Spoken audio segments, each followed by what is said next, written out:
Hi all, welcome to Blasters arena. Kerala ബ്ലാസ്റ്റേഴ്സിൻ്റെ ആരാധകർ ഉറ്റുനോക്കിയിരുന്ന ഒരു മത്സരം ഇന്ന് ഇന്തോനേഷ്യൻ സൂപ്പർ ലീഗിൽ അരങ്ങേറിയിരുന്നു.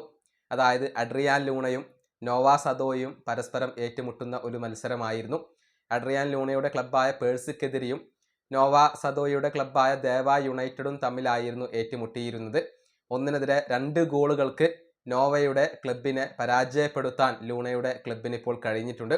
മത്സരത്തിൽ ലൂണ തിളങ്ങി എന്നുള്ളത് എടുത്തു പറയേണ്ട കാര്യമാണ്. ഒരു അസിസ്റ്റ് സ്വന്തമാക്കാൻ അഡ്രിയാൻ ലൂണക്ക് മത്സരത്തിൽ കഴിഞ്ഞിട്ടുണ്ട്. അതായത് മത്സരത്തിൻ്റെ സ്റ്റാർട്ടിംഗ് 11-ൽ പേഴ്സിക്കിന് വേണ്ടി അഡ്രിയാൻ ലൂണ ഉണ്ടായിരുന്നു. അതേസമയം ദേവ യുണൈറ്റഡിൻ്റെ 11-ൽ നോവ സദോയി ഉണ്ടായിരുന്നില്ല.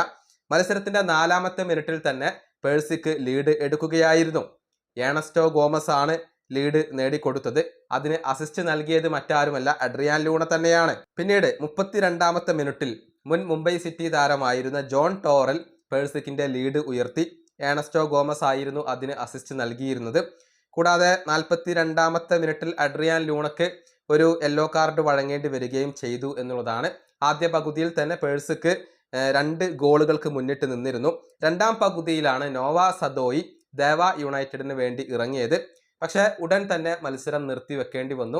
കനത്ത മഴയെ തുടർന്ന് ഒരുപാട് നേരം, ഏകദേശം 1 മണിക്കൂറോളം മത്സരം തടസ്സപ്പെട്ടു. അതിനുശേഷമാണ് മത്സരം പുനരാരംഭിച്ചത്. 58-ാമത്തെ മിനിറ്റിൽ ദേവയ്ക്ക് വേണ്ടി വീക്കോ ഒരു ഗോൾ നേടി. അങ്ങനെയാണ് മത്സരം അവസാനിച്ചിട്ടുള്ളത്. 1-നെതിരെ 2 ഗോളുകൾക്കാണ് ലൂണയുടെ ക്ലബ്ബ് ഇപ്പോൾ നോവയുടെ ക്ലബിനെ പരാജയപ്പെടുത്തിയിട്ടുള്ളത്. നിലവിൽ പോയിന്റ് പട്ടികയിൽ 10-ാം സ്ഥാനത്താണ് പേഴ്സിക്ക് ഉള്ളത്. അതേസമയം 11-ാം സ്ഥാനത്താണ് ദേവ യുണൈറ്റഡ് FC ഇപ്പോൾ ഉള്ളത്. ഈ വീഡിയോ അവസാനിപ്പിക്കുന്നു. അടുത്തൊരു വീണ്ടും കാണാം.